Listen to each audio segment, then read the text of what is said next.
Selamat siang, mau debat kali ini yaitu otomatisasi adalah penerapan teknologi, program, robotika, atau proses untuk membuat produk dengan input manusia yang minimal. Dewan ini mengenakan pajak tinggi terhadap perusahaan manufaktur yang melakukan otomatisasi terhadap sebagian besar kerjaannya.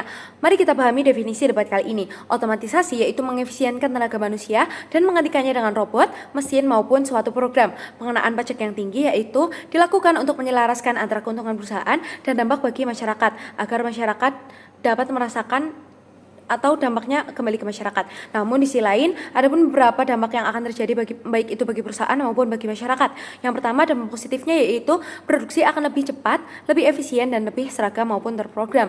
Dampak negatifnya itu banyak sekali pengangguran, kemiskinan massal, dan juga daya beli masyarakat yang akan menurun. Maka dari itu, saya akan mendukung mosi debat kali ini mengenakan pajak yang tinggi terhadap perusahaan manufaktur yang melakukan otomatisasi terhadap sebagian besar kerjaannya.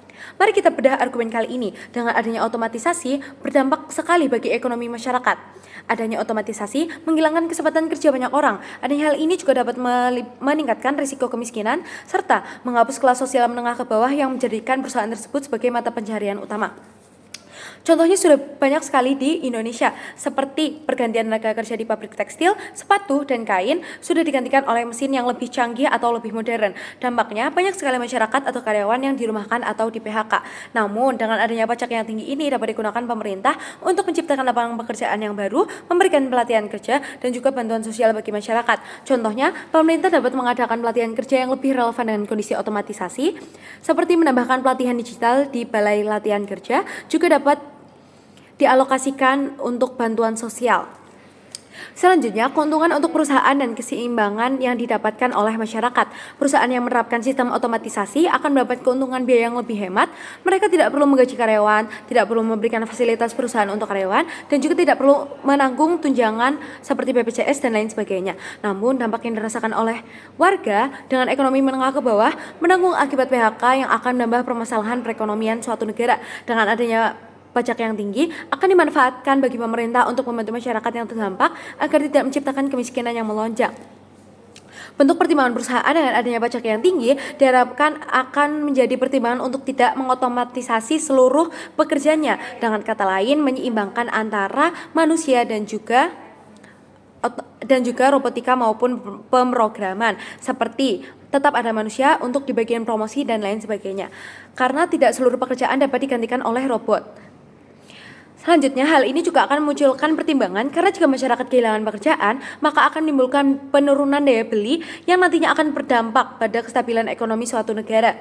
Penerapan pajak yang tinggi juga dapat dilakukan untuk menambahkan subsidi bagi kebutuhan masyarakat, seperti gas, listrik, BBM maupun PDAM, sehingga dapat menjaga perputaran ekonomi di suatu negara. Selanjutnya, membuka pikiran untuk berinovasi dan juga memahami kondisi masyarakat. Dengan adanya kenaikan pajak yang tinggi, juga dapat membentuk atau mendorong suatu perusahaan untuk berinovasi, mengusahakan untuk peningkatan kualitas pekerja dan menyeimbangkan antara penggunaan robot dan juga menyeimbangkan antara pekerja manusia. Penerapan ini sudah banyak sekali seperti manusia yang bekerja dan sistem atau program yang akan mengecek pekerjaan tersebut agar lebih teliti, lebih tertata, dan lebih tersistem. Walaupun otomatisasi merupakan tren dunia, tetapi kita harus mempertimbangkan masa depan orang-orang yang terkena PHK. Maka dari itu, transformasi ini tidak akan merugikan banyak orang. Alokasi dana pajak yang tinggi juga dapat digunakan untuk pelatihan para pekerja agar bisa beradaptasi dengan otomatisasi global, seperti kursus teknologi gratis, beasiswa vokasi industri digital, dan juga penciptaan teknologi bersama. Selanjutnya, dapat kita lihat bahwa penerapan kebijakan yang sama ini juga diterapkan di berbagai negara maju seperti Korea maupun Jepang.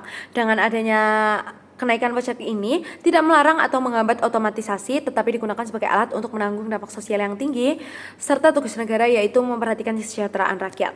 Kesimpulannya, diberdayakannya pajak yang tinggi untuk perusahaan manufaktur yang melakukan otomatisasi ini adalah suatu kebijakan yang adil yang akan berdampak positif bagi masyarakat.